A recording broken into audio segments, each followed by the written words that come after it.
We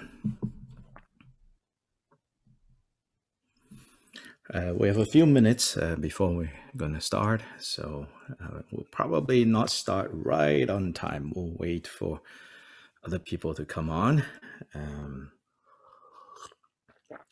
So I am in Asheville, North Carolina. I don't know if everybody knows that, but that's where I am. So if you want to, I'm not going to force anyone, but if you want to just kind of let others know where you are and, you know, all of that, that'll be kind of fun. As I said last week, you know, there's a little bit to the whole Zoom platform tells us that we all should be, you know, silence ourselves and be quiet. So that there's that one level of awkwardness. Then the next level of awkwardness is something that you find in many Western Buddhist centers. People are kind of, I don't know, aloof, detached. That should not be how it is anyway. So please go ahead. Hello, I'm Joyce. I live in North Little Rock, Arkansas, and I am active in Ecumenical Buddhist Society here. Yeah, hello. Yeah, y'all can keep your microphone on for now. When we start the chanting, then I will mute everyone because there's a 1 minute lag, and so then it will become really messy. So go ahead and unmute yourself, you know. Hey, Joyce, this is Robin Minnick. I was born in North Little Rock, Arkansas, so many years ago, but I live now in Waynesville, North Carolina, Western North Carolina. Ah, I would like to see it someday. Yeah, it's a straight shot, 40. Take 40 east and just keep staying on 40. Eventually you'll come to Asheville. It'd be more fun to go on the Blue Ridge Parkway. True. Long trip. Slow trip. And probably not passable at this time of year. Well, at other times of the year, it's also kind of not possible because of bikers. Yeah.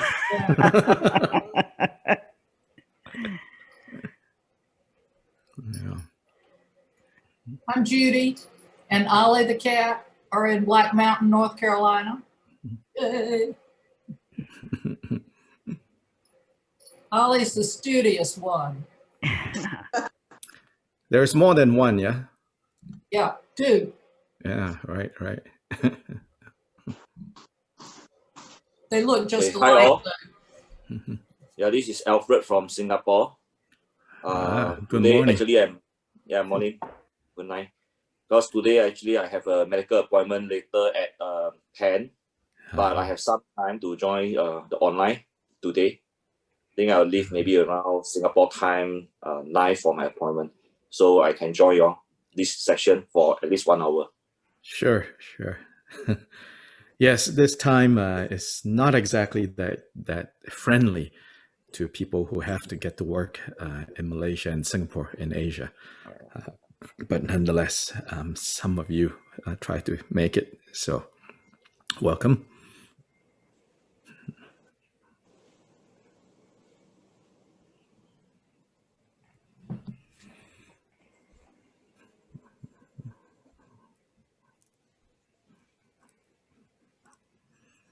Oh, come on. Some of you. Hello, you talk very well. Oh, hi. Another one from Asia. Hi, I'm Jason Gan from Kuala Lumpur, Malaysia. Hi, Judy. Do you remember me? I do. I actually do. Glad to see you again. Yes, glad to see you.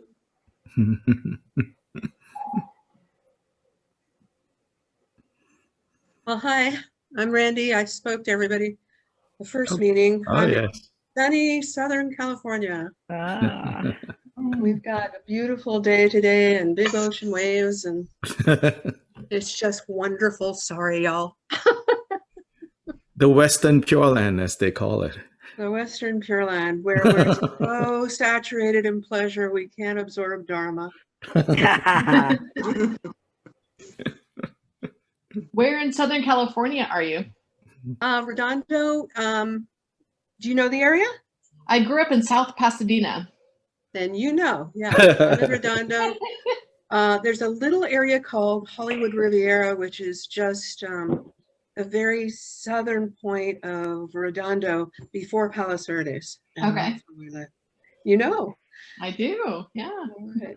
Pasadena's beautiful too. It is. So Yeah. friendly. The shops are great. It's Yeah. great. So when Suzanne turns up, I have to work harder. No, you don't. I'm going to expose her. You know, she's a Tibetologist. She Ah. actually is an expert in this area. And so I have to work harder, which is good for the rest of you. No. Dr. Lai is the expert here, for sure. Now, Dr. Bessinger. Oh, these days it's very important to say that. Yes, I know. Thank Dr. you. Bessinger. Thank you. Are you a recent graduate? Oh, Yeah. how No, we went sweet, Joyce. Ken and I were at graduate school together. Ah, okay. You look like you recently graduated. Well, thank Suzanne. you. I do appreciate that. I don't feel like I recently graduated. Well, I just wondered why it was more important now to call you doctor. That's all. That's why I thought maybe you were a recent graduate. Right. It's a reference to some political stuff, Yeah. which we'll just leave it at that. Yeah. Okay.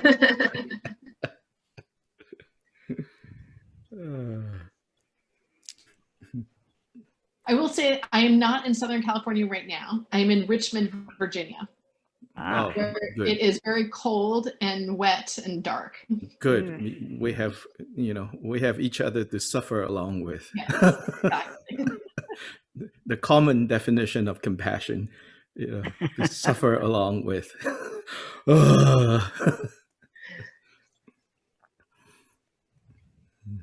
Hi, I'm Andrew. I'm from West Warwick, Rhode Island.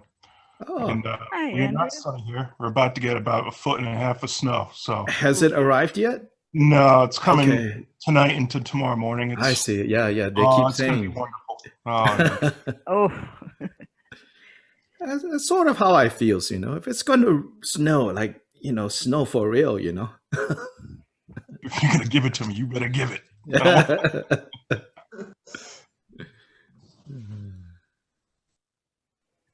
Well, if the snow is headed to Rhode Island, then that means it's leaving Maryland finally. Uh-huh. We're like shin deep in snow, Oh, wow. and it's still doing something out there. I don't know what it is. Where in Maryland? I'm in Emmitsburg, Okay. which is about a half hour north of Frederick. Ah, okay. Oh, quite north. yeah. Yes, I always tell people if I Pennsylvania. spit, I'd hit Pennsylvania. That's how close it is. Right. Yeah. 81, I guess. Oh, 15. 15. Oh, 15. Okay. Mhm. 15. Straight up Frederick. 15. Okay. Hagerstown, beyond.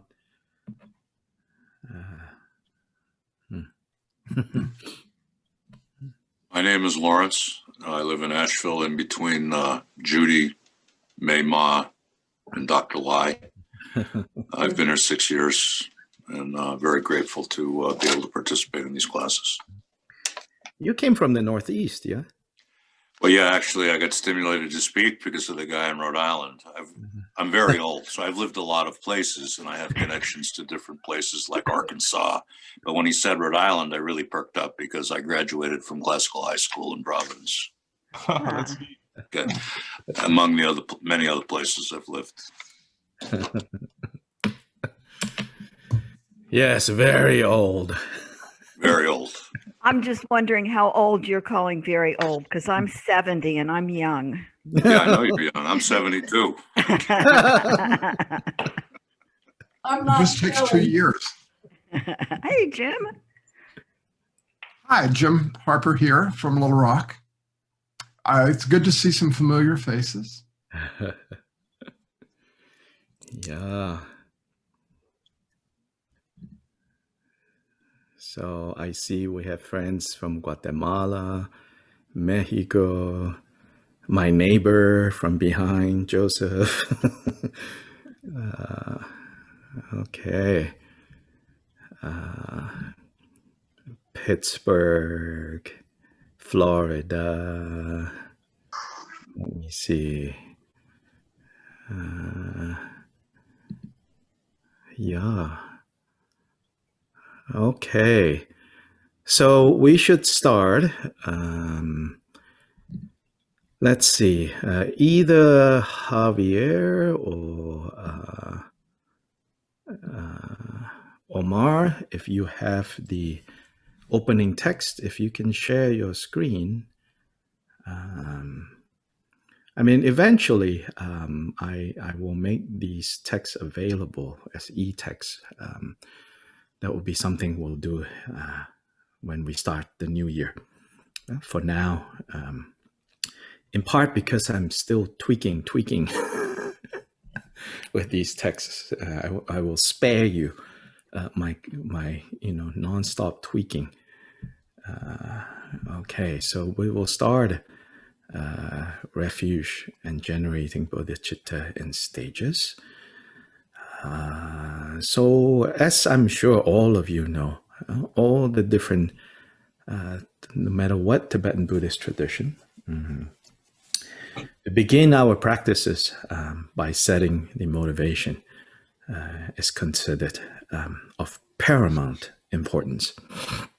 And so in a way, it's saying, like no matter what motivation brought us here, what got us through the doors, so to say, on the proverbial door these days, it doesn't matter.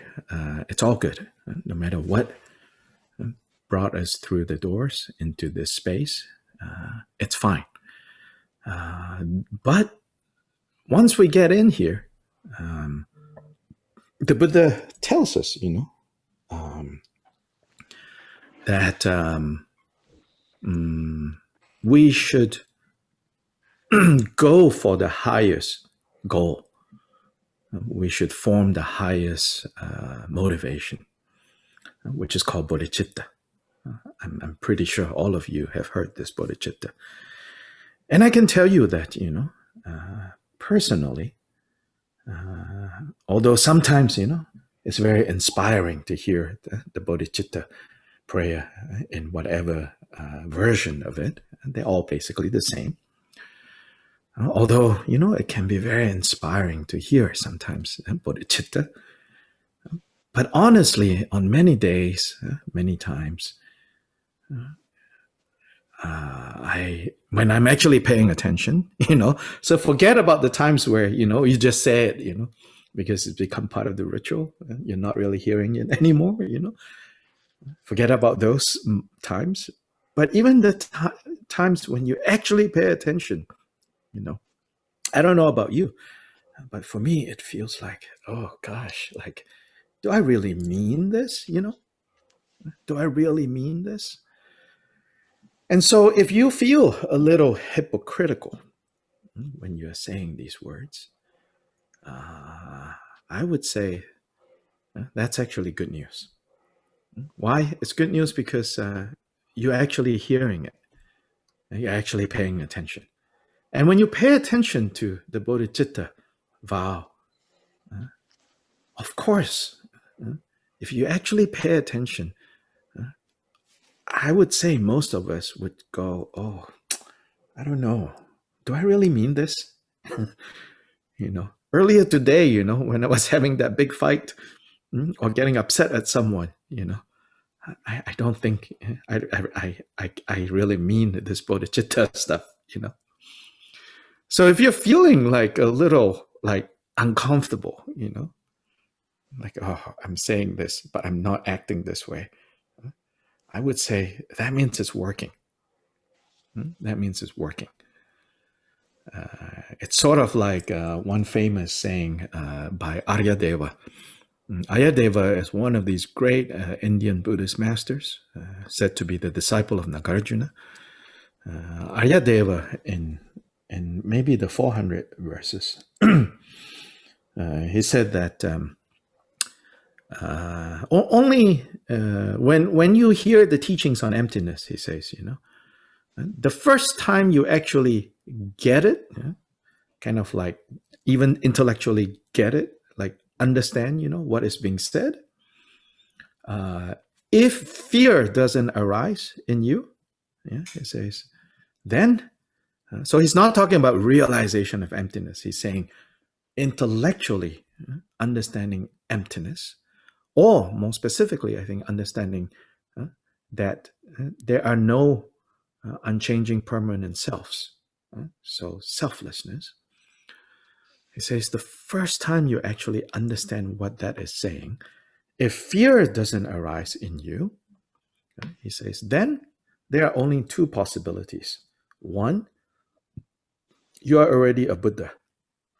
You have already realized Buddha. Two, you must be more stupid than a cow.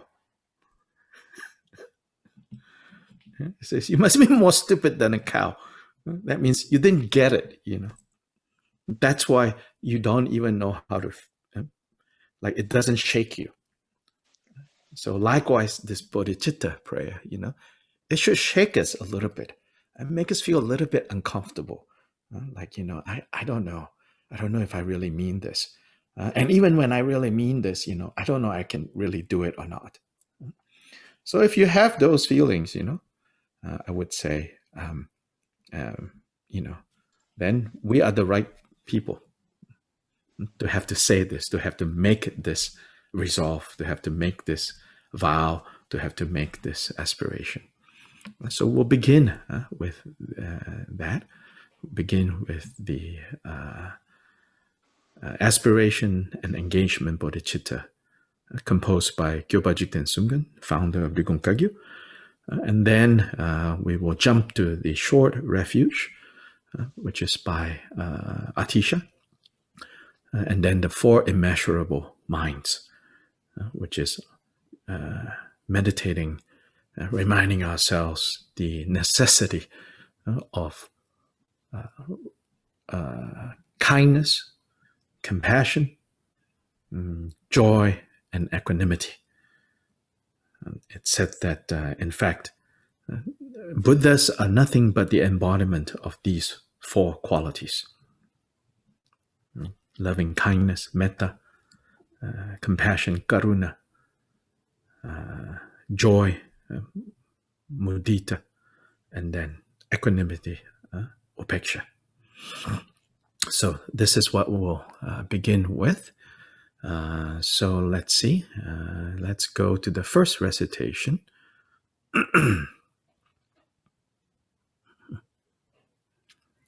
And let's see.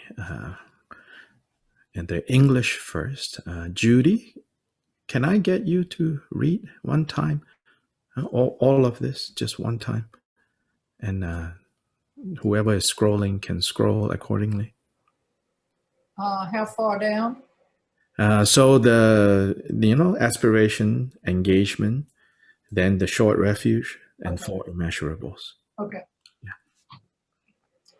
All mother sentient beings, limitless as the sky, especially those enemies who hate me, obstructors who harm me, and those who create obstacles on my path to liberation and all-knowingness.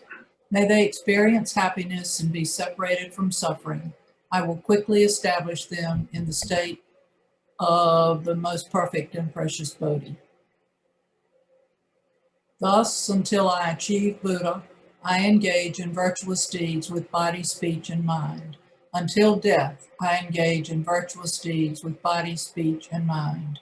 From now until this time tomorrow, I engage in virtuous deeds with body, speech, and mind. All sentient beings, limitless as the sky, take refuge. The short refuge. Hold on.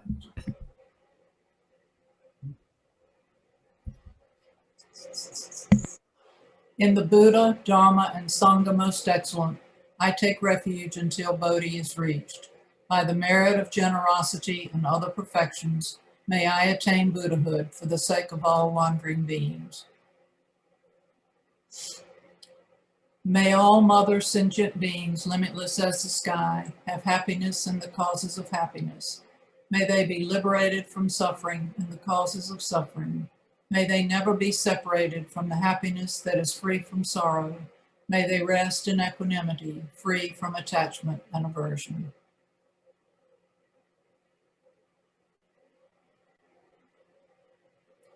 Vajra Samaya. Now let's go back to the beginning. Go back to the beginning. Yeah, thank you, Judy.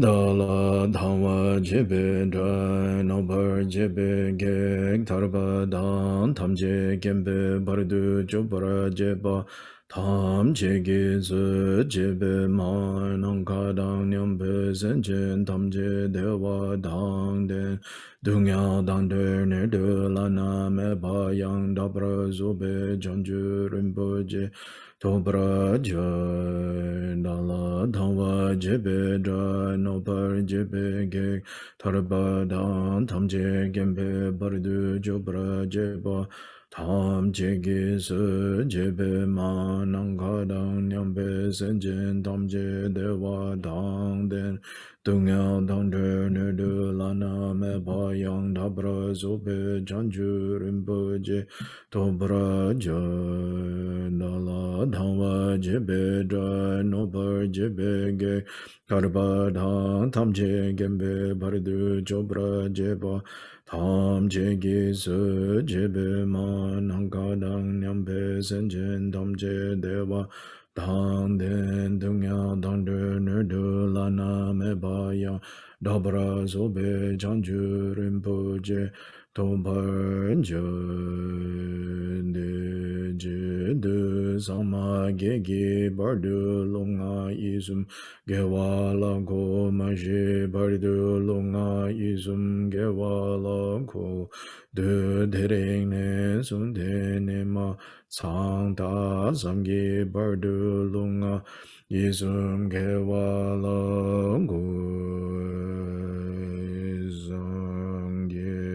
Jodan soge jonam la changchu bardu dane gyabzu je dage jinsu gebe sunang ke drola penchir sanje drupra shu sanje jodan soge jonam la changchu bardu dane gyabzu je dage jinsu gebe sunang ke Drola Penchir Sanje Drupra Shu Sanje Jodang Soge Jonam La Changchu Bardu Dani Gyabzu Chi Dagi Jinsu Gebe Sonang Ki Drola Penchir Sanje Drupra Shu Nang Kadang Nyambe Sanchen Tamche Dewa Dang Dewe Gyudan Tempra Gyurji Dungyao Dang Dungyao Gi Gyudan Dewa Gyurji Dungyao Mebe Dewa Dang Me Dewa Gyurji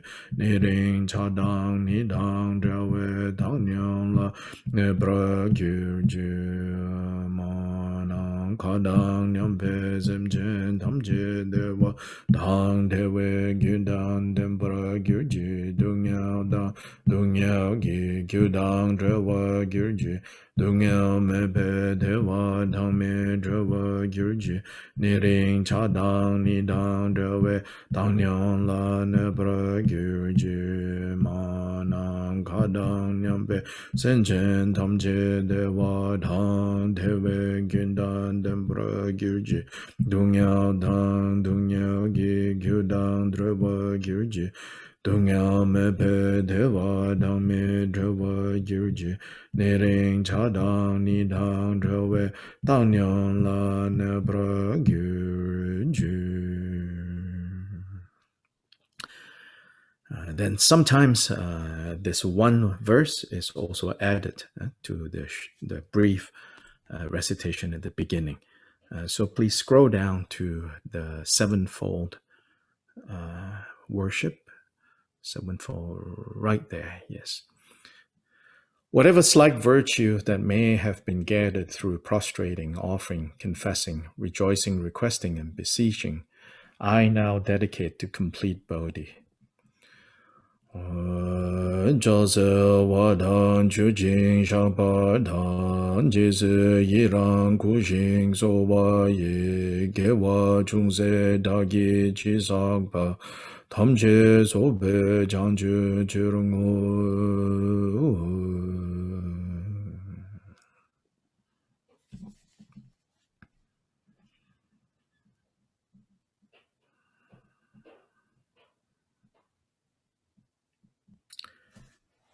So now let's take a few moments, so we don't need the text anymore. Now let's take a few moments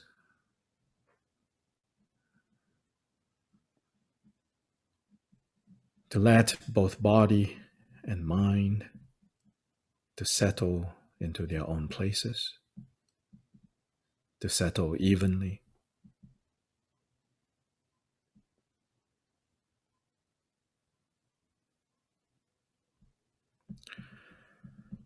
Take a few deep breaths and just relax. Let the mind be content to stay here with the body. Let the body be happy that the mind is present in the body.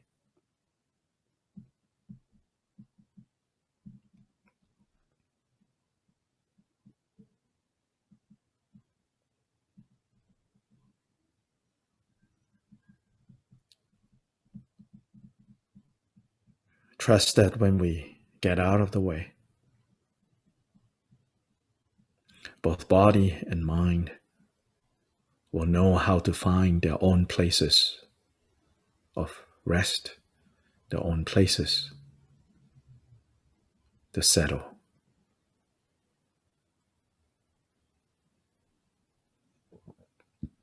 If it is helpful, if you need this, you can even perhaps imagine that you are like a little pond in the middle of a deep, deep forest. For sure, there are no human beings coming and going. And even the creatures in the forest are kind of sparse.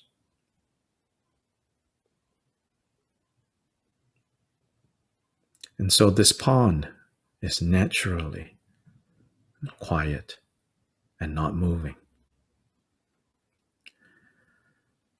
But when the conditions arise, perhaps when an insect falls into it, a ripple is formed. But that ripple that forms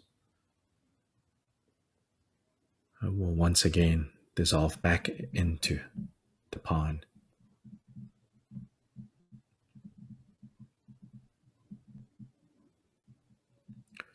Perhaps a leaf gets blown into the pond, again temporarily causing some ripples to turn up. But those ripples just keeps settling and settling and settling.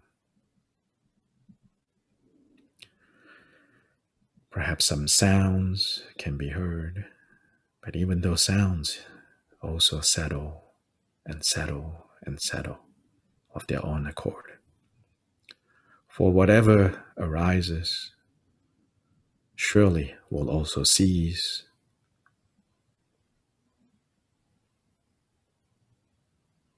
Whatever appears naturally will disappear. Arising, dissolving, arising, dissolving. But all is well in this pond and deep in this forest. Nothing to do but just to settle.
Once we understand the pond to be the pond, the insect to be the insect, the leaves to be the leaves, the other creatures that come by to drink to be the way they are, then there's no problem, even with the comings and goings.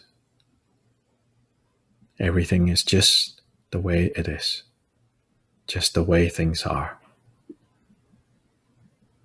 No artifice, no need to silence anything, no need to quiet anything. Just trust that whatever arises will dissolve. And after dissolving, perhaps there's a period of quiet, and then something else occurs and dissolves again.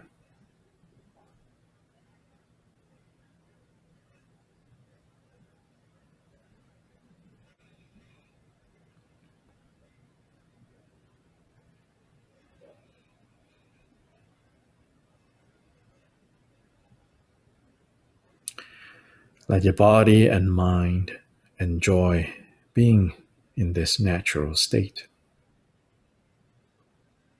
A state without exertion and without being dragged around by distractions either. That both body and mind are content to just be present.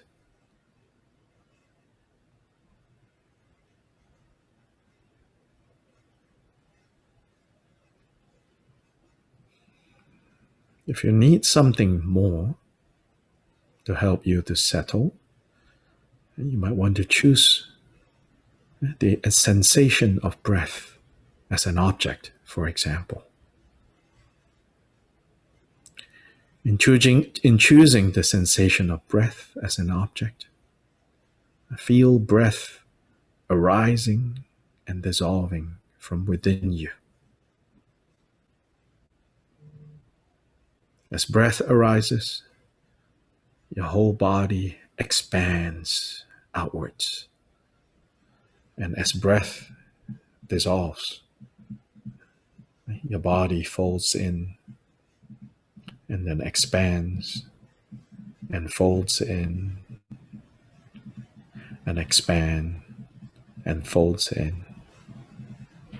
Moment after moment of arising and falling, arising and falling. Just stay with each moment. The moment of arising and the moment of falling.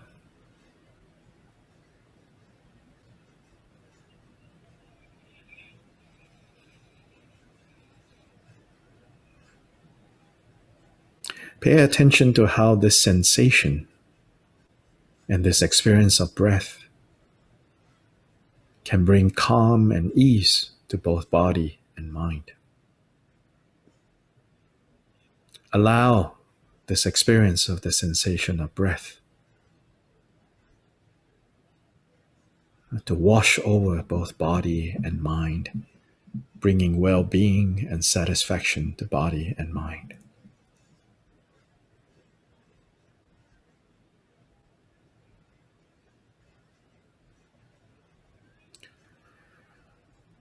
All is well and all is good.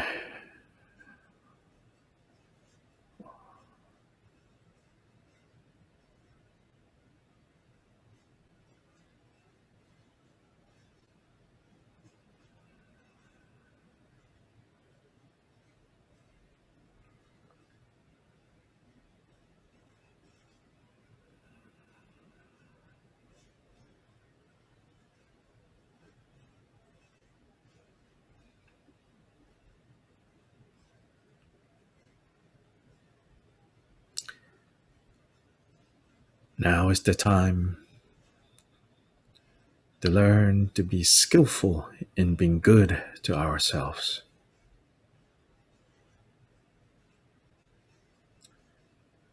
When we can be skillful in being good to ourselves, then it's a lot easier to be skillful in being good to others, so that skillful self-care can become skillful caring for others. So right now, give yourself permission. If you feel that is what you need, then give yourself permission for a time of skillful self-care, skillful me time.